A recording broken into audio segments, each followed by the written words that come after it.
जय हिंद, नमस्कार, स्वागत आप सभी का लाइव टाइम्स पर। मैं हूं अजय झा। जिसका डर था वही हो गया, यानी युद्ध की शुरुआत हो गई। इजराइल ने हमला कर दिया, इजराइल नहीं माना और इजराइल के साथ अमेरिका ने भी, यानी ट्रंप के सिर पर जो सनक सवार थी वो उन्होंने कर ही डाला और इजराइल अमेरिका ने मिलकर ईरान पर हमला किया। लेकिन दोस्तों, इस वक्त की सबसे बड़ी खबर मैं आपको बताऊं, इजराइल ने के जवाब में और अमेरिका के जवाब में ईरान ने जवाब सख्त की शुरुआत कर दी है, यानी सख्त जवाब दे रहा है ईरान। और ईरान ने जो जवाब दिया है वो चौतरफा जवाब है। इसी बात को मैं बार बार कह रहा था कि ईरान शेर की तरह क्यों दहाड़ रहा है लगातार, क्यों नहीं एक भी शर्त अमेरिका की मानने को तैयार है ईरान, क्योंकि ईरान की भी तैयारी पुख्ता थी। बेशक ईरान के बहुत सारे सिस्टम को डैमेज किया है इजरायली और अमेरिकी हमले ने, लेकिन बावजूद इसके ईरान की तैयारी इन सब कैलकुलेशन के परे है और इसीलिए ईरान ने एक साथ 6-7 देशों में पलटवार कर दिया है और इसी के साथ पूरे मध्य पूर्व में महायुद्ध की शुरुआत हो गई है। और इस वक्त मैं बताऊं आपको कि ईरान का जो पलटवार हुआ है, जवाब सख्त है, ऑपरेशन क्रशिंग रिस्पॉन्स इसका नाम दिया गया है, जवाबे सख्त इसका नाम दिया गया है। इसमें कहां पर हुआ है, ये ईरान का रिंग ऑफ फायर है जो एक साथ 6 देशों में ईरान ने सीधा हमला बोल दिया है। पहला मोर्चा तो ईरान में है, खुद ईरान में है। यहां पर ईरान के करमन शाह और तबरीज से सैकड़ों खैबर और फताह 2 हाइपरसोनिक मिसाइलें सीधे इजराइल के तेल अवीव में दागी गई हैं।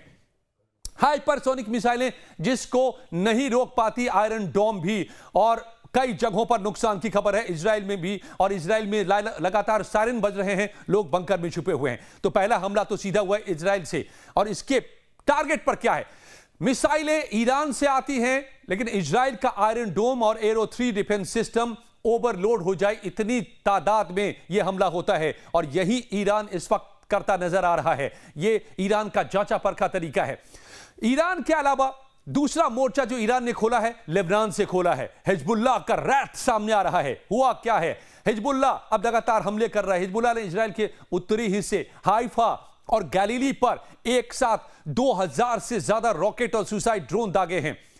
इसका असर क्या हुआ है, इजराइल के उत्तरी शहरों में ब्लैकआउट हो गया है और हजारों लोग शेल्टर में जाकर छिपने पर मजबूर हो गए हैं। तीसरा मोर्चा कहां पर इजराइल ने खोला है, सीरिया से खोला है इजराइल ने तीसरा मोर्चा। यह लॉन्च पैड सीरिया का है। यहां पर क्या हुआ है समझिए, यहां पर क्या लगातार चल रहा है। सीरिया में मौजूद ईरानी समर्थित मिलिशिया ने गोलन हाइट्स पर अमेरिकी ठिकानों और इजरायली पोस्ट पर सीधे अटैक कर दिया है। यहां से दागी गई मिसाइलें कम दूरी की हैं और जो इजराइल के राडार को कंफ्यूज करने के लिए इस्तेमाल हो रही हैं। तो यह तीसरा मोर्चा है, सीरिया के मिलिशिया यहां से एक्टिव हो गए हैं और लगातार हमले कर रहे हैं। चौथा मोर्चा भी ईरान ने खोल दिया है और वो मोर्चा है इराक का, यानी इस्लामिक रेसिस्टेंस का।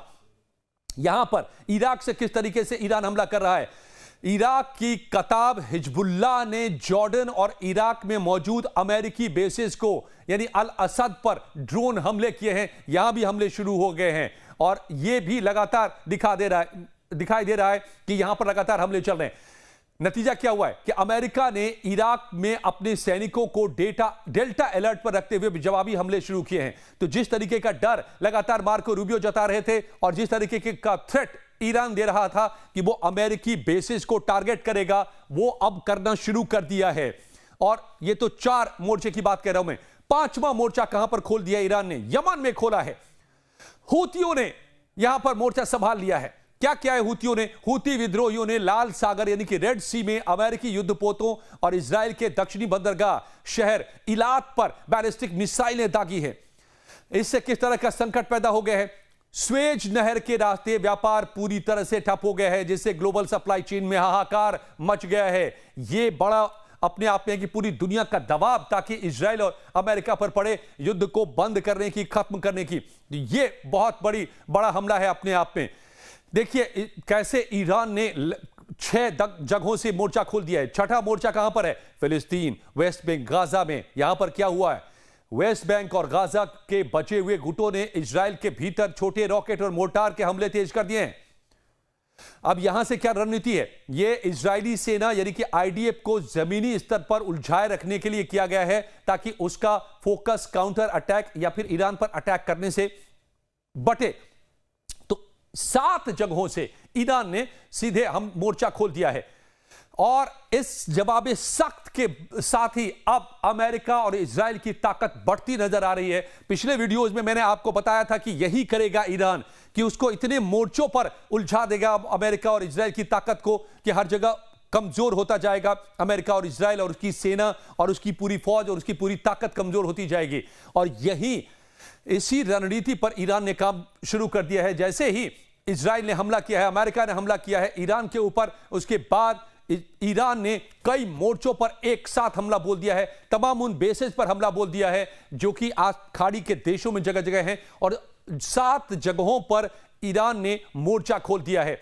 इस सब के बीच में पुतिन ने भी अपनी चाल चल दी है। रूस ने इस वक्त हमले के तुरंत बाद काला सागर में अपनी नौसैनिक गतिविधि बढ़ा दी है, और पुतिन सीधे अटैक में हिस्सा नहीं ले रहे, लेकिन मकसद है ईरान को इंटेलिजेंस देना, ताकि वो अपने स्टेल्थ विमानों F-22 को, रैप्टर को ट्रैक कर सके।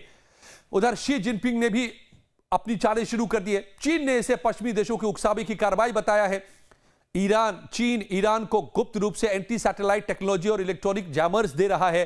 ट्रंप को, नेतन्याहू को सीधे सीधे अब यहां पर 7 मोर्चों पर इस वक्त सामना करना पड़ रहा है ईरान का, और रूस और चीन लगातार रियल टाइम डेटा दे रहे हैं।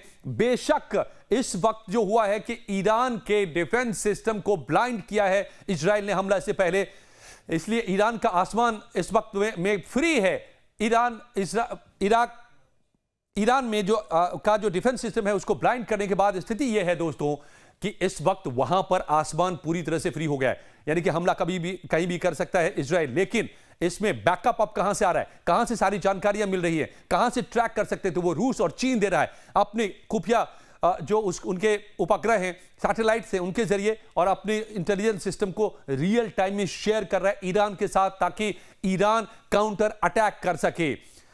तो ट्रंप और नेतन्याहू के आदेश पर अब यह भी ईरान को कहा गया है कि अमेरिका उसके तेल टर्मिनल को पूरी तरह से नष्ट कर सकता है अगर ईरान पलटवार करता है। लेकिन ईरान अब किसी चीज की परवाह नहीं कर रहा है। इजराइल और अमेरिका की ऑपरेशन शील्ड अब जुड़ा के जवाब में ईरान की रिवॉल्यूशनरी गार्ड ने अपनी जवाबी हमले को जवाबे सख्त के नाम से शुरू कर दिया है। 7 मोर्चों पर सीधा हमला शुरू कर दिया है, और अब यह समझ लीजिए कि जिसे इजराइल कह रहा था कि यह प्रीएम्प्टिव स्ट्राइक है, यह सिर्फ हम अपने बचाव के लिए कर रहे हैं ताकि हम पर ना हमला हो, क्योंकि डर लगातार इजराइल को और अमेरिका को, उसको अपनी फौज को बचाने को लेकर के रहा है। यह भी मैंने आपको पिछले वीडियो में बताया था।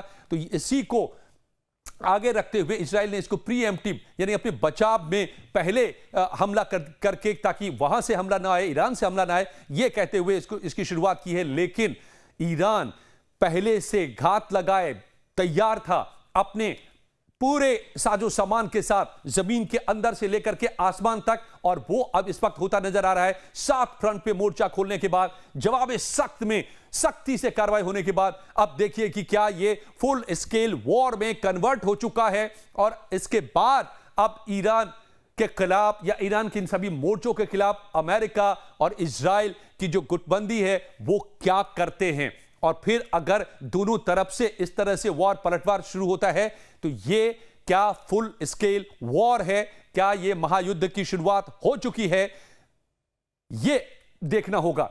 आपको क्या लगता है, जिस रफ्तार से और जिस तरीके से ईरान ने काउंटर अटैक किया है, जवाब सख्त दिया है, तो उसके बाद अब हालात क्या बनने वाले हैं, हमें अपनी राय जरूर बताइएगा।